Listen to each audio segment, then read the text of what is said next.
We've got Cesar Harada of Protei here today, and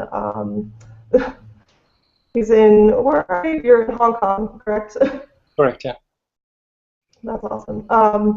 I guess we can just briefly have everybody introduce themselves, if that's all right. Cesar, do you want to go first? Just 30 seconds. Sure. I'm Cesar Harada. I'm 31, French and Japanese. I do ocean robotics. I'm based in Hong Kong. We are building shape-shifting sailing robots, and we've been lucky to receive the Gulf Stream Navigator Award of the Ocean Exchange, formerly Savannah Ocean Exchange. Thanks very much for your support. Okay. Kathy, do you want to go ahead? Okay. Good morning. I'm Kathy Sackins. I'm one of the co-founders of Ocean Exchange, and live in Savannah, Georgia, and that's where I'm located right now, and very happy to meet you all in person. Well, the sound is very, very quiet. Very quiet? Yeah. Maybe it's not getting the microphone, but maybe your computer. If you speak close to your computer, maybe. Well, I've adjusted everything on the speakers in the computer.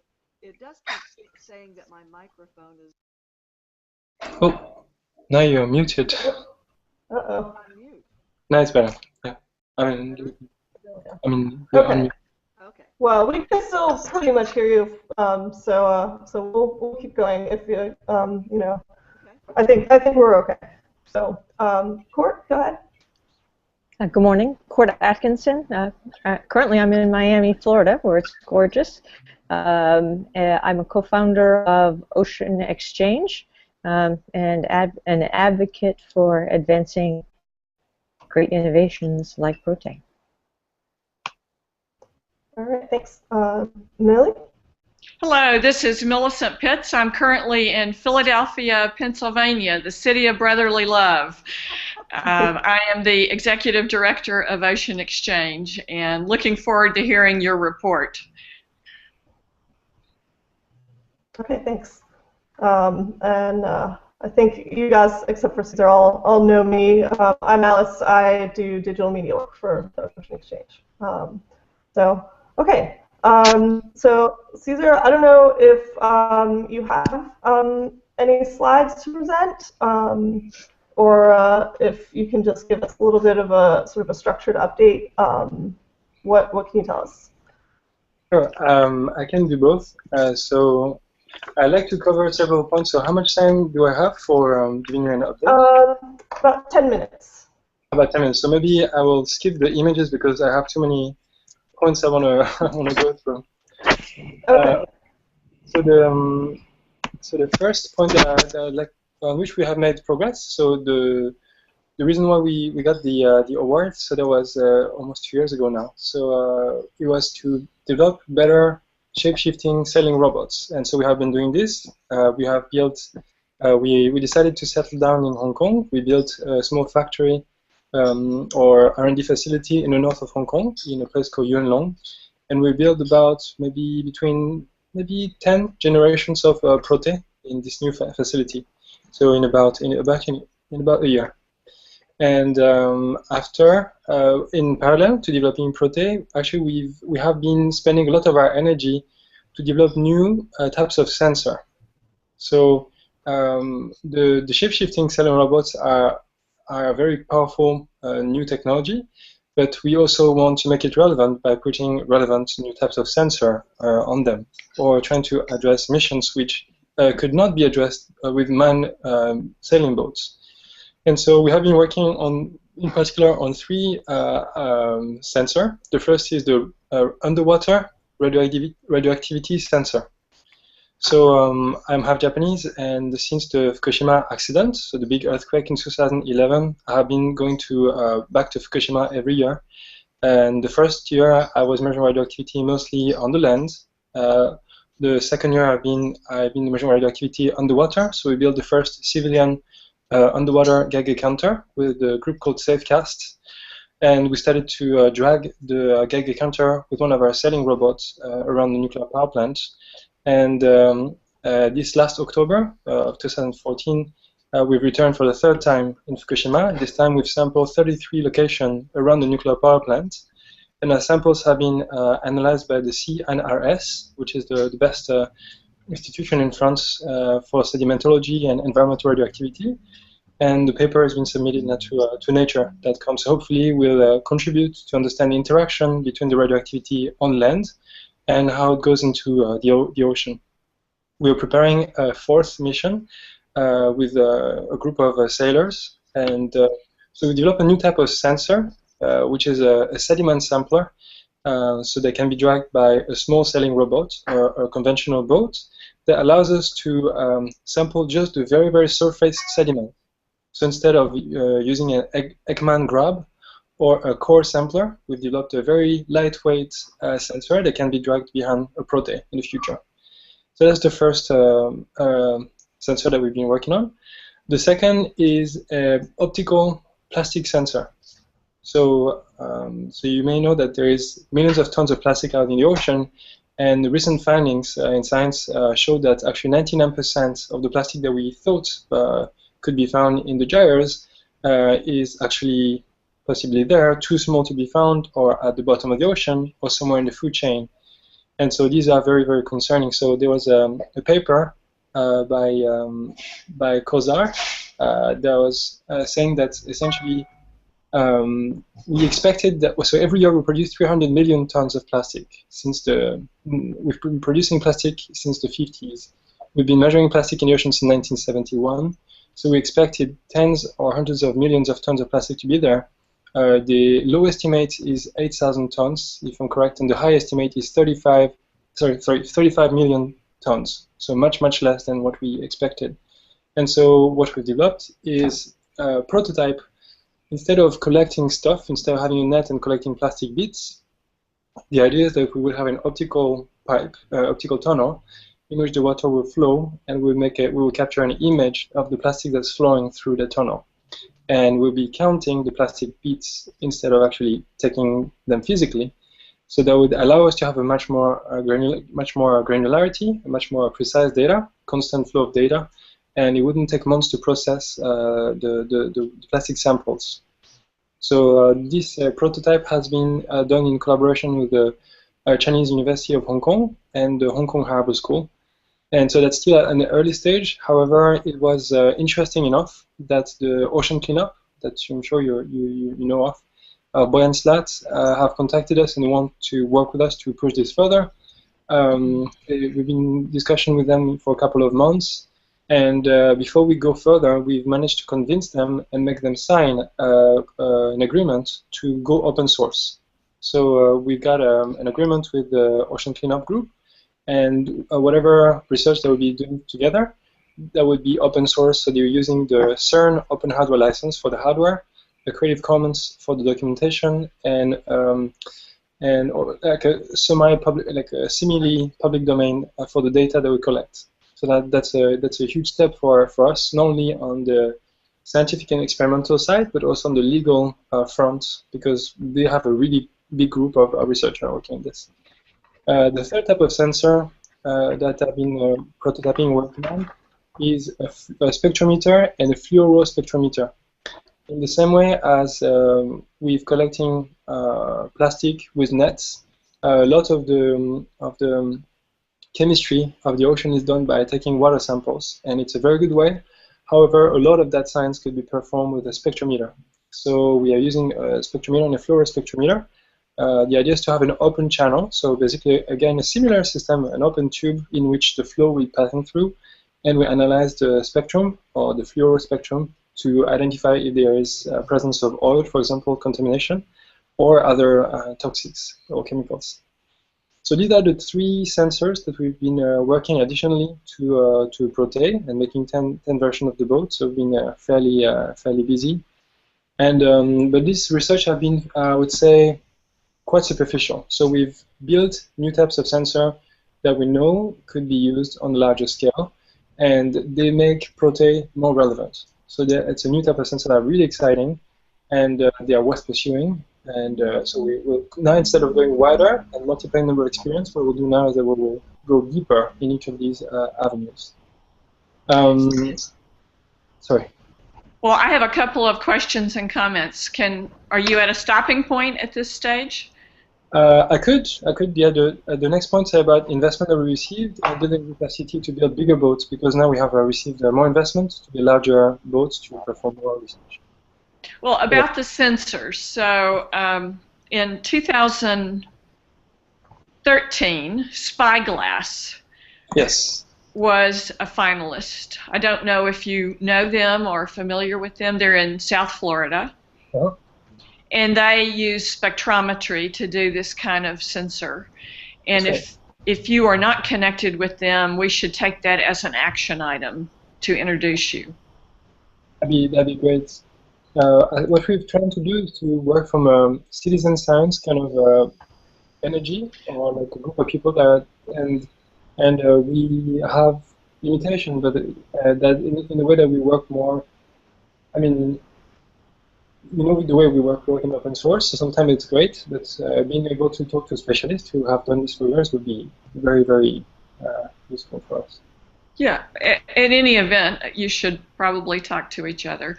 On the second one about the plastic in the ocean, this paper you mentioned, is this from University of California, Davis? I can check right now. No, Cosar, I think he's from University in Spain. Oh, okay.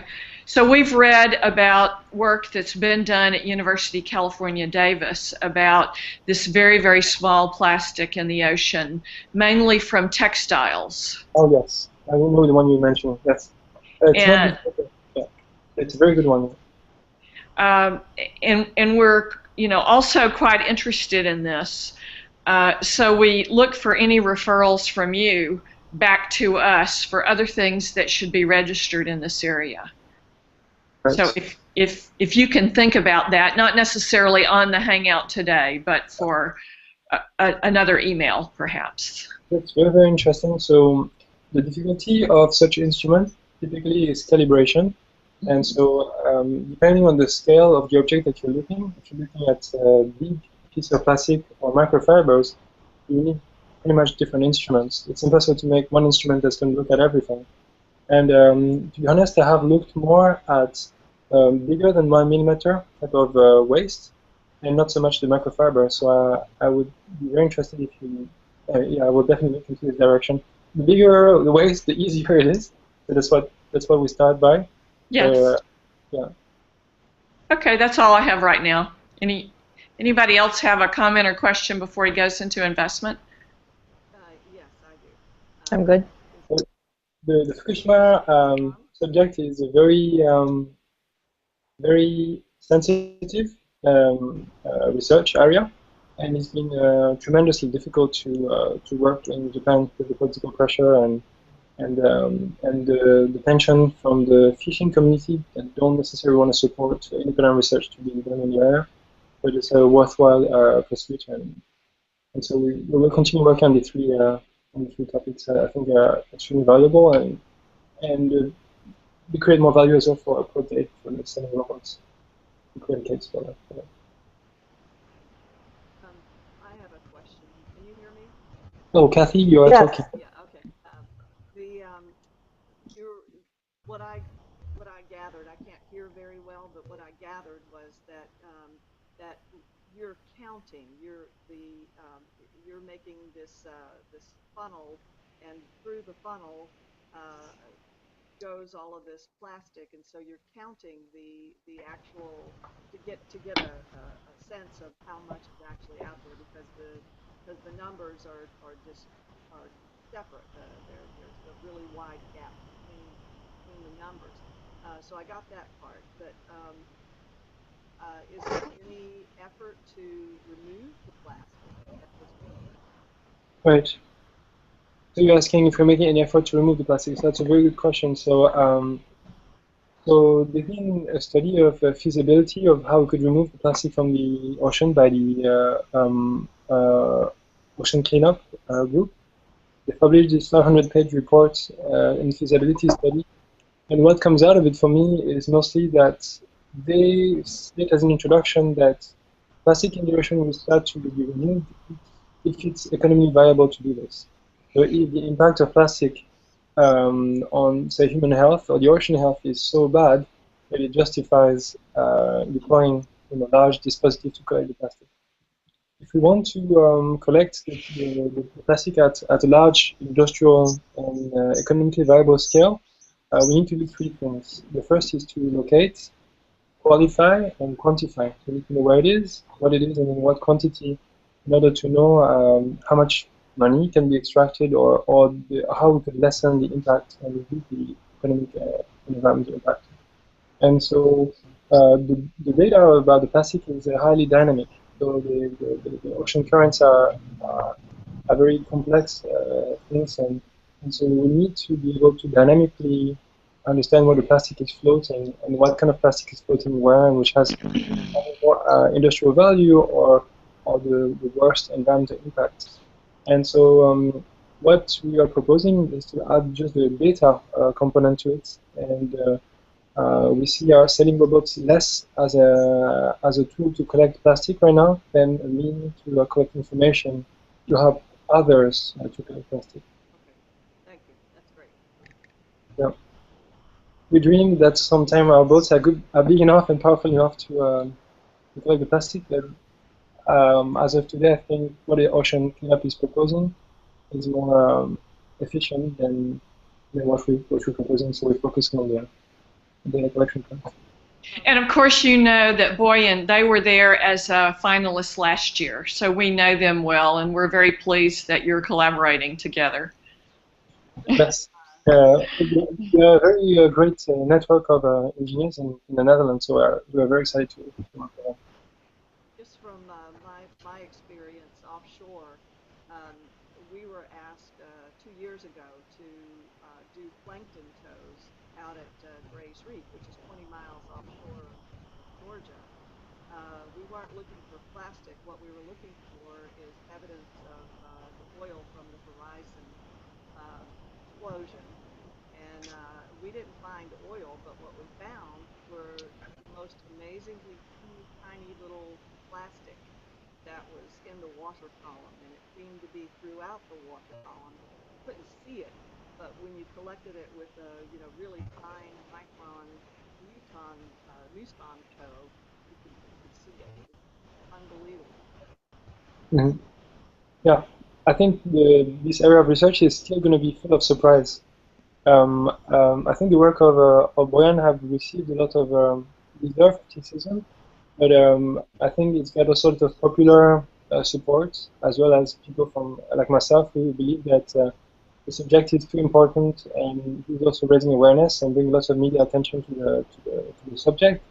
And what they are doing next, on the Volvo Ocean Race, they intend to have numbers of boats at the same time to collect plastic data, and they said that in a couple of months they will collect more data about plastic than has been collected in the last 40 years. So, so people have been critical and said that too much money on one project instead of distributing. But I think they're making great strides and bringing the attention that the subject deserves, and I think they're making it a hot topic. So I think I think they're doing the right thing, in my opinion. I mean, it can always be better, but I think overall they're doing a lot of good work. They're ambitious. Yeah.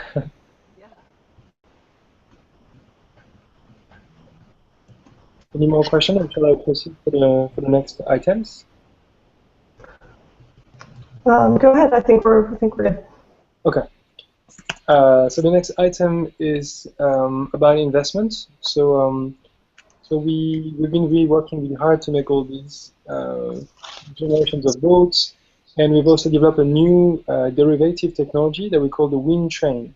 So you might have seen it, but it's essentially a Protei, but it's very long and it's got many sails, and it's not on the water anymore, it's on land. But we prototyped it on land because it's cheaper to make electronics than make waterproof electronics, and it has allowed us to make robots that are moving very fast and are highly controllable, but they give us a very good idea of how that technology could be translated on the ocean, back into the ocean. And And it's also given us access to a bigger pool of engineers and inventors because more people, I think, have access to a parking lot. A lot of people have access to a parking lot. I mean, many people have access to the ocean too, but yeah. I mean, we think that it's a very practical and cheap and fast way to prototype things on land as well. So we worked on that. And using this land platform, this sensor, and the 10 generations of boats, we've been able to convince investors to invest in Protei. So the first investor is Vita Deval, who's I would say a human rights advocate at the UN. I think she's working between France and Switzerland, and she's passionate about environmental causes, and she represents as well the UN about alternative energies. And the other second investor is Artie Handler, who is one of the co-founders of Skype, the system engineer, system architect of Skype, world-class hacker, great software developer. And so since they sold Skype, I think about 5 years ago now, he's focused his attention and intellectual capacity to develop swarm of moon rovers.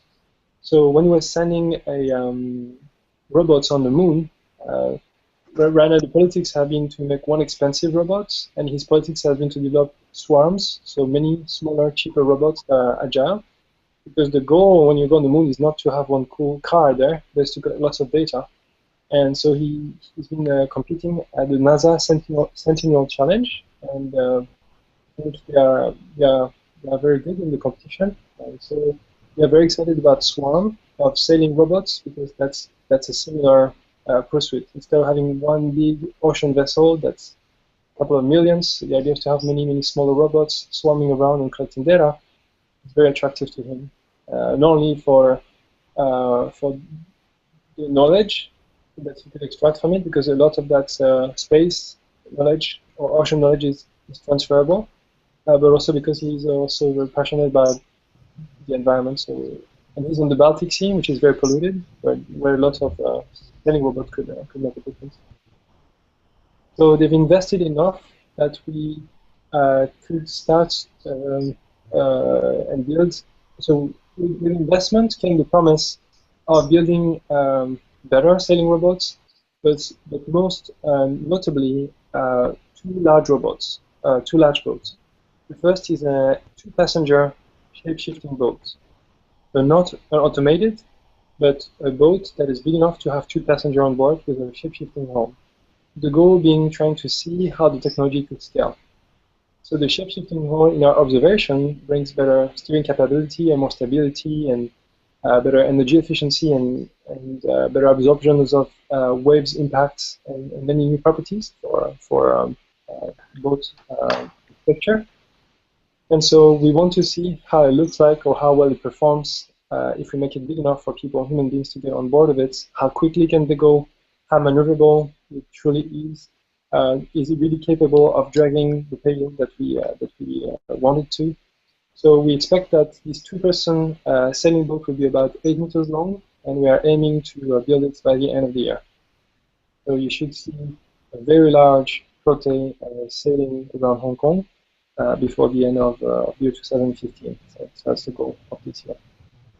And the second boat that we hope, I don't know if it's very realistic of us, but if we could build an automated small version in intermediary format between the 1 meter boat that we have now and the 8 meters that's manned, that'd be wonderful. I don't think it's very realistic. I think we should focus on building quality 8 meters, and if it works, then we could go back and to automate the system. And so to build these large robots, we are in need of a larger space, and also a larger number of researchers or staff to build those large vehicles.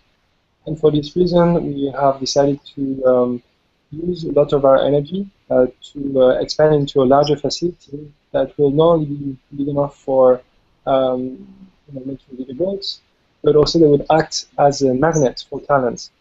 Because I was in a very small farm in the north of Hong Kong, and I was not very convenient and hard to convince engineers to stay working with us.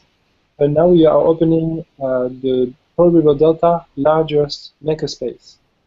So it's a separate company in which Scoutbot. So Protei is the American company. Scoutbot is the equivalent of Protei in Hong Kong.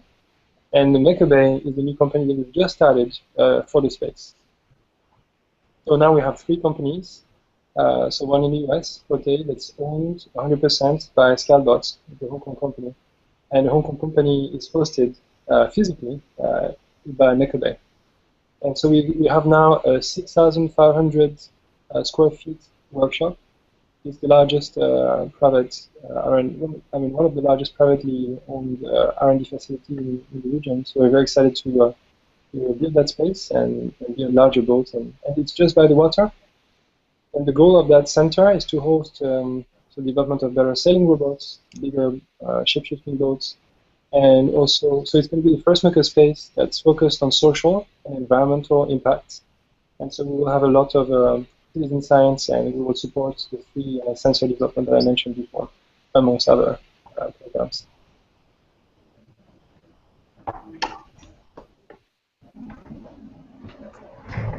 So, okay.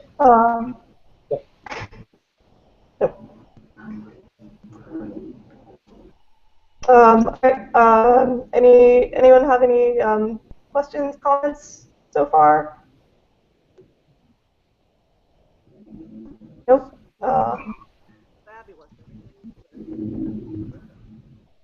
Okay. I guess, do you have anything else to add before we kind of open up discussion, Caesar? No,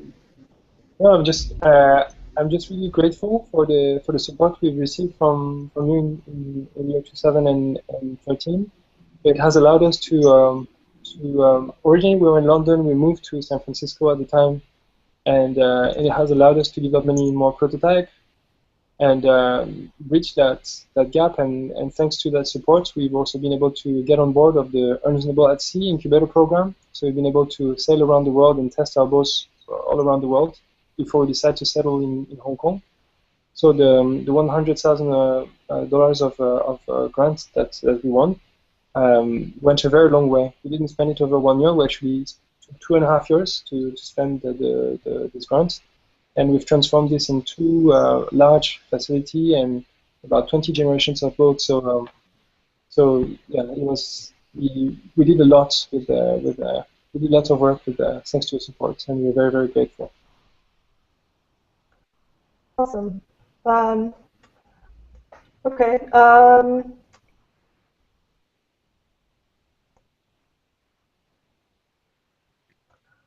So I guess, does anyone have any specific questions about, so here, actually I have one. So what, moving forward, can you describe sort of a long-term goal and any challenges that you might, encounter, towards reaching that goal? Just thinking like really long-term, a couple of years, how far do you want to scale up, that sort of thing? So the technology of the shape-shifting hull is, I mean, I don't want to sound presumptuous, but I really think it's the fourth most important improvement in ship design. So the first large improvement in ship design has been the invention of the center board. The second has been the invention of a multi-hull, so catamaran and trimaran. The third has been the hydrofoil, having the capacity of going fast enough to kind of fly above the water. And I believe the shape-shifting hull to be the fourth largest improvement for naval architecture. So I believe that the impact of this technology is far-reaching, and that we could essentially change the industry. So that's my dream. The emissions, CO2 emissions and toxic gas that are done by the ships. So the ships are transporting 90% of the world trade. So 90% of the things around you, most of the things which are manufactured have been traveling by the ocean. And the ships, even though they are the most energy efficient transportation, more than land and of course than plane, it's still a very high emission industry because they're using huge engine and very heavy combustible. You could find online if you search that 16 of the largest ships in the world would emit approximately as much CO2 as all the cars in the world. So by just changing a little bit, so just by changing the efficiency of ships, we could go a very long way of how we can affect climate change and the chemistry of the ocean. So I think it's a very important endeavor.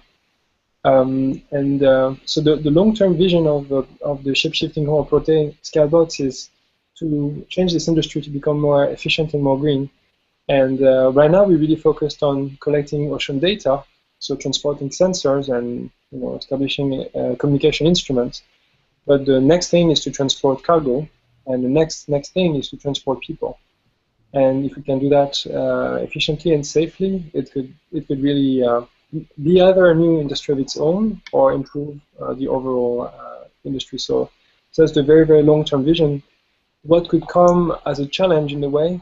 I think there are different things. The first is that I think, like any technology, it takes time to implement. We're not the only one working with the shape-shifting aerohydrodynamics. Actually, NASA and Boeing, since 2 years now, they're developing flexible wings for airplanes, and they expect to bring that flexible wing airplanes on the market by 2025. And what we're trying to do is to, instead of waiting for 2025, we're already starting to sell our boats, the shape-shifting boats. So we hope that we have a different approach. We have a grassroots approach instead of so what I hope is that this will not take as much time as Boeing and NASA are doing. We want that technology to become a standard faster. And the second difficulty I foresee is that we are open source, and that's still quite misunderstood in the world of hardware. It's very well understood in the world of software, and I hope that we'll be able to continue to pursue that goal, not being derailed by a large industry that would want to keep us away from our own work or from military agendas, especially when we're in a tensed zone. We are, Westerners, the company in Asia, so there are tensions as well political tension between America and China, in the Sea of Japan. So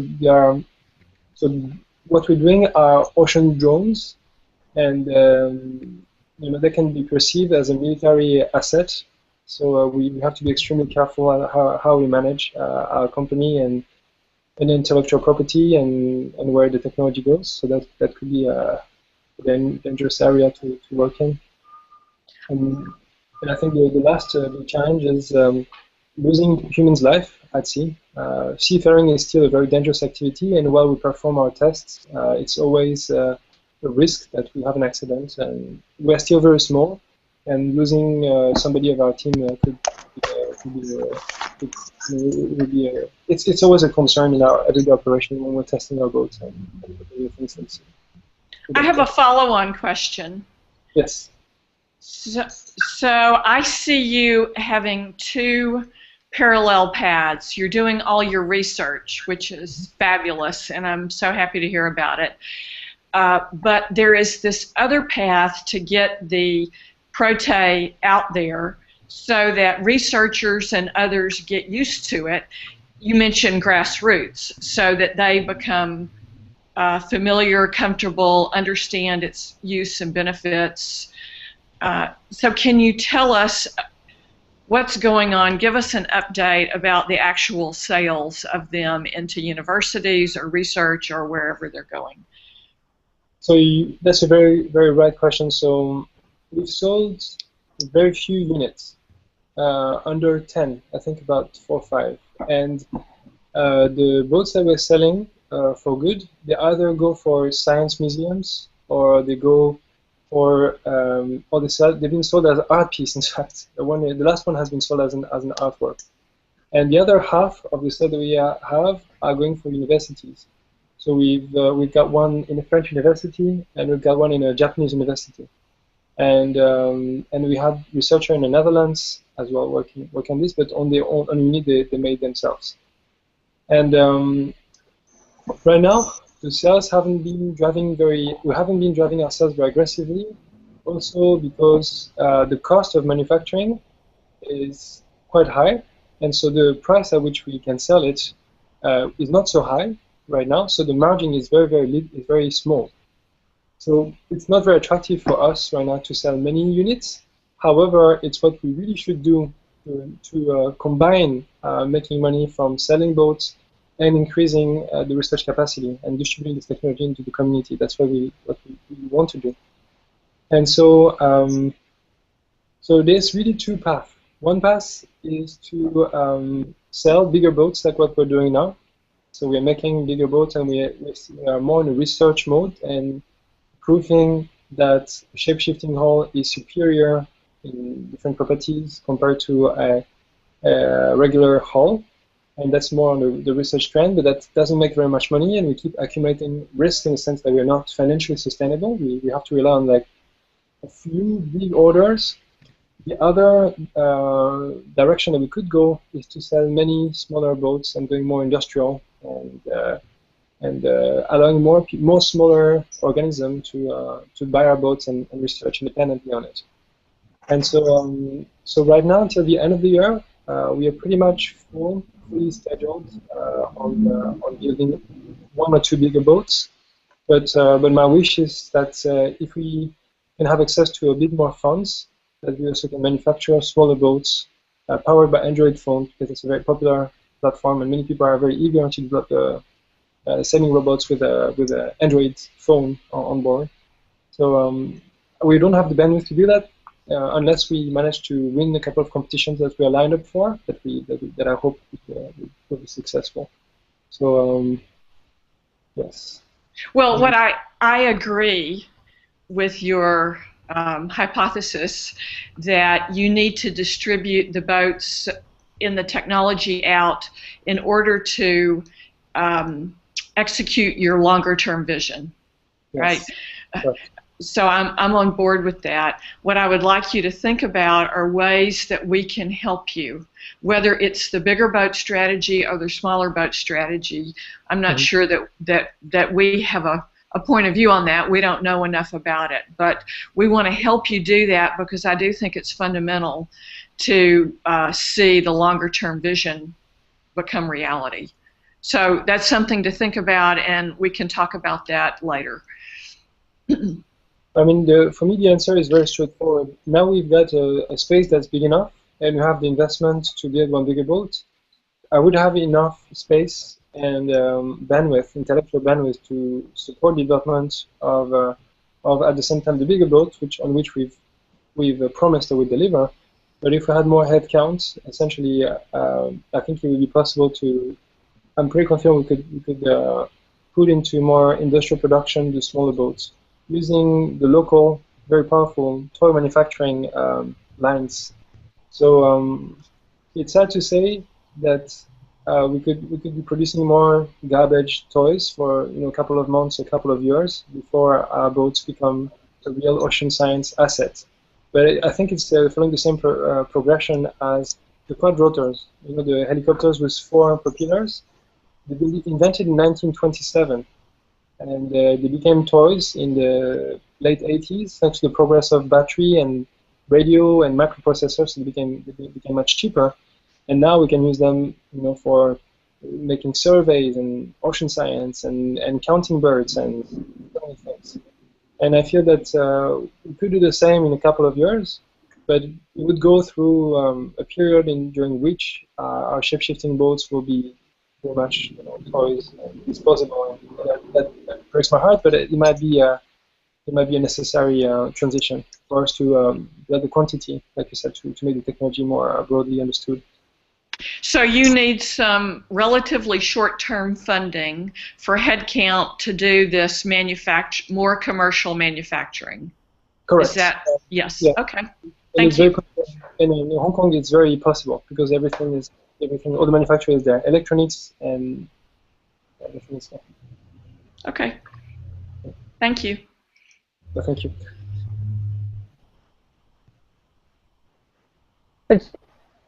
Cesar, your current focus is on building the big boat, right? I mean, there's only so many hours in the day, so I kind of feel like you're at a fork in the road, and I'm thinking you're going to be building the bigger boat, right? So you're almost right. So right now, I am building the space in which we're going to be building both the bigger boat, the smaller boat, and the sensor. So until June 21st, which is the date that we're looking at for launching the space called Maker Bay, and I'll be focused on actually construction of the building, so the facility, the actual R&D location. So it's another month and a half. But when June 21st hits, then I will spend more than half of my time on building the boats.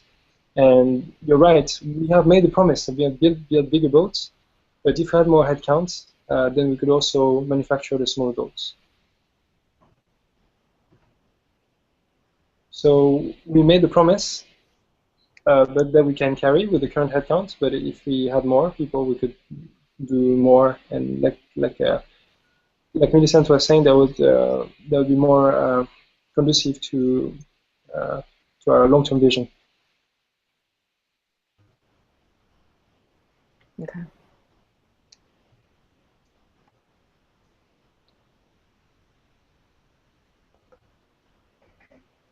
Okay, sorry, I'm just looking at the.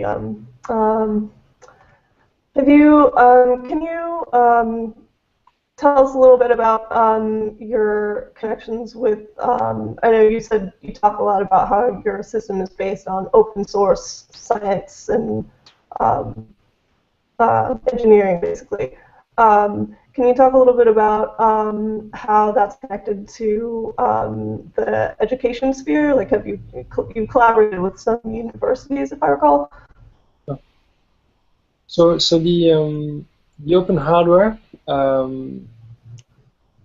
mean, people draw affiliation of the open hardware movement with the maker culture, which has an affiliation with the craftsmanship or precision or engineering, and there's another strand of influence that has led to the creation of that maker movement, and it's coming from science and the word of experimentation. And in 2010, I was one of the first signer of the Open Hardware license, and the Open Hardware license has solidified to become a solid license that has been adopted by the CERN. The Large Hadron Collider is an open hardware project, and it's also humanity's largest scientific experiment. And so what is open hardware? That the license is one thing, it's about the intellectual property, but I think what's even more important when you do an open hardware technology is the way it's documented. And the way it's documented, so you would give, you show a technology, but you also give the parts list, for example. You also explain step by step how somebody else could replicate your machine or your experiment. And in that respect, it's very similar to science. In science, you publish a paper, you explain the conditions, and you make it in a way so somebody could build on top of your knowledge or prove you wrong, and so that's why the open hardware and educations are so compatible. So that's why the project that we worked in have been attracting the interest of industrials, and they've had a lot of academic contributors, because the format under which we are writing is very similar to what they are writing. Less formal language, for example, which they tend to appreciate. Sometimes more structured and more practical, less arguments oriented, and more practical step by step. The way you can really.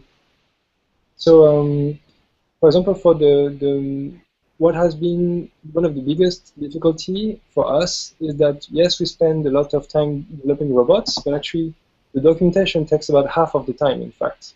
Writing the report about how the machine performed takes about as much time as to develop the machine itself. And so, yes, having a part of the team dedicated to documentation is just life-saving in the sense that really accelerate our process and it's less frustrating. And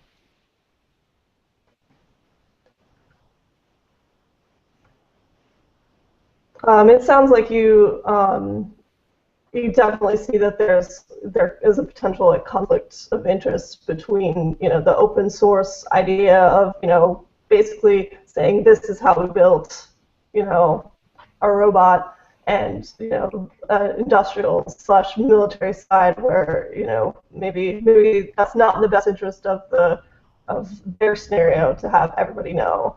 Do you have any ideas about how you could address that in the future? So there's no, I don't know of any country where we could develop something that the military would not allow, for example. I mean, as soon as we are allowed to develop a technology, automatically, in one given country, automatically, militaries could at any time, seize it and take it. And developing a new technology in China is not necessarily protecting us better than other places. So it is definitely a concern. However, the way we disseminate information on our social platform and on public website where we post our images and every piece of progress that we make gives a lot of transparency. And yes, militaries can take our technology, but they can take it anyway, and industrials can also take it. In terms of financial development, yes, if an industrial has more capacity to develop our technology better than us, they can, and we encourage them to do it, and we will actually support them to do it. However, our license clearly states that we have to have access to the technology in return. We give it for free, but if they make it better or make it worse, whatever way they change it, we have access. We have access to it. If they do not give us access to it, we will take access ourselves because it's in our rights. So say if industry take our robots and reverse engineer them and make them better, we will just do the same to them. We will just take their machine and reverse engineer them. And if they want to attack us, then that's going to be an opportunity for us to make a case for the open hardware. Hopefully we'll win. If we don't, there'll be a big setback. But it will be a huge progress for the whole overall community if we can win that argument. Yeah. Okay. Well, we've got about 10 minutes left. So anyone have any questions, comments at this point?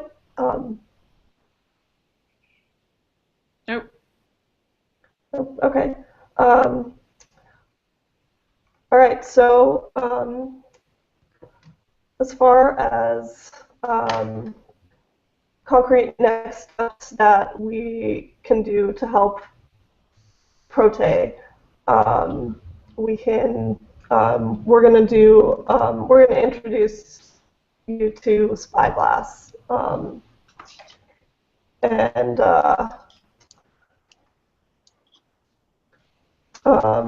we're also going to keep in mind the level of immediate investment that you're looking for. Yes.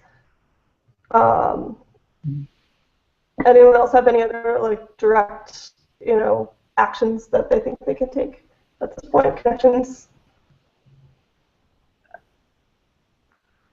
Cesar, could you summarize what it is that, besides funding, which I don't really have an understanding of what size funding you would need now, but what are the things that you need so that we can be thinking about how we could help you with that? So the funding would translate into having a group of people working with us, and then I think what will be most useful as well from where you are is now I think we have a better understanding of the shape-shifting shape-shifting or setting robots, and it's still the technology, it's in infancy, and the way I think we are going to develop this is to get it out on the water as often as possible, and what we're trying to do is to bring these setting robots on relevant topics. So for example, Fukushima is a really relevant topic because it's hard to send a human being next to the nuclear power plant. Or if you have a boat to collect plastic in the ocean, it also makes a great sense to have those boats navigating by themselves, because if you want to have those sensors at sea for months at times. So what I'm trying to say here is that with your network, they are maybe partners, people that you could think of that could use autonomous sailing robots or shape-shifting hull as a technology that could add value to the current proposal. So not only how we could be helped, but how maybe we could help other people and contribute and partner with them.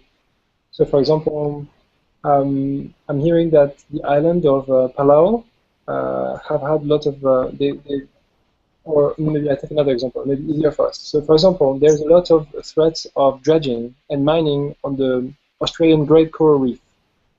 And so that's a big concern for the coral conservation community.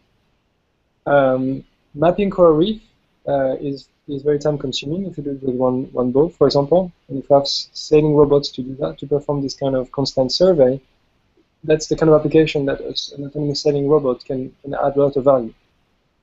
So if you knew, for example, groups that are working on topics such as the Great Australian Reef, and we could help them to map, or that would be great. That's something we'd be very excited to contribute.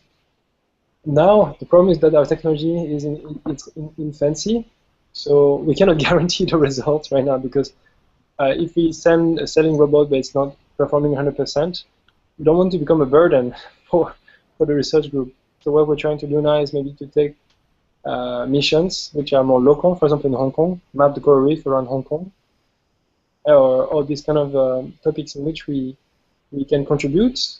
But if we fail, and if our technology is too early and it's too not reliable enough yet, it doesn't handicap the project yet. So if we could be partner and to such project that could get some value from us, then that would be of great value for us and for them, hopefully.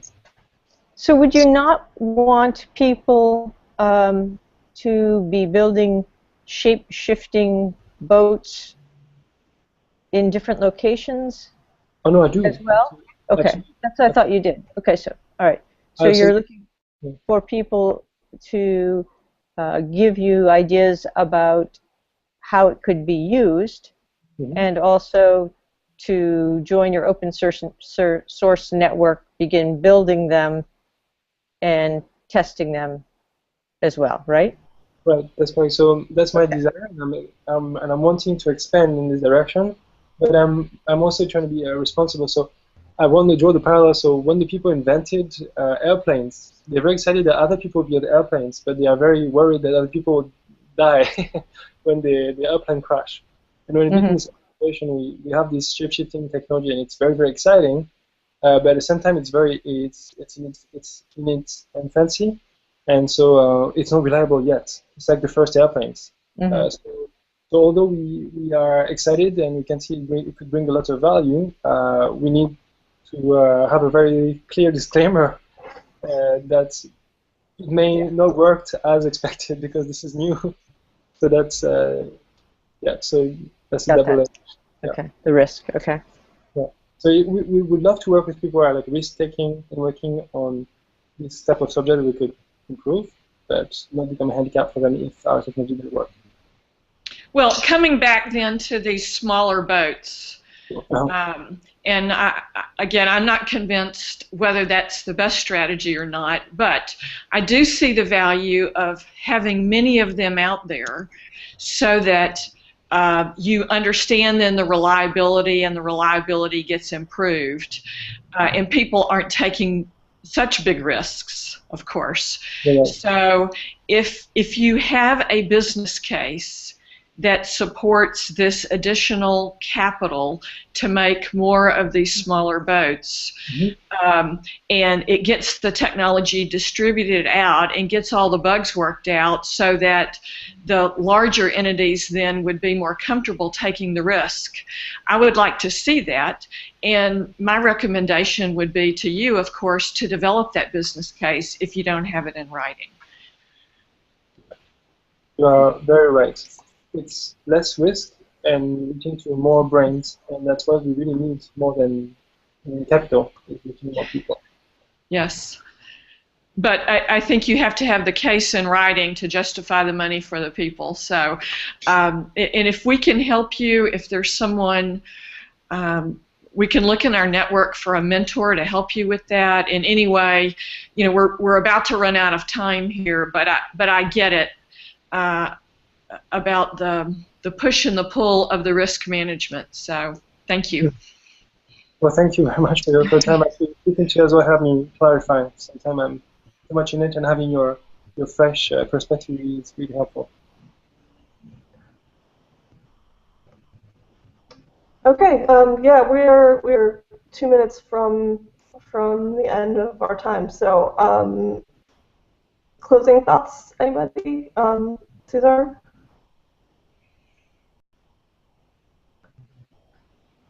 No, thank you very much. This was a pilot. I want to thank everyone for being part of our first pilot. I'm going to write up my notes on the process. And Cesar, we appreciate any ideas. We're going to be talking to many parties that have registered with us in the same way.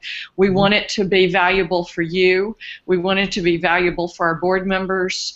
We want this to be a tool that YouTube we can put out there and anyone can see as they express interest in learning more about you and how they can help you.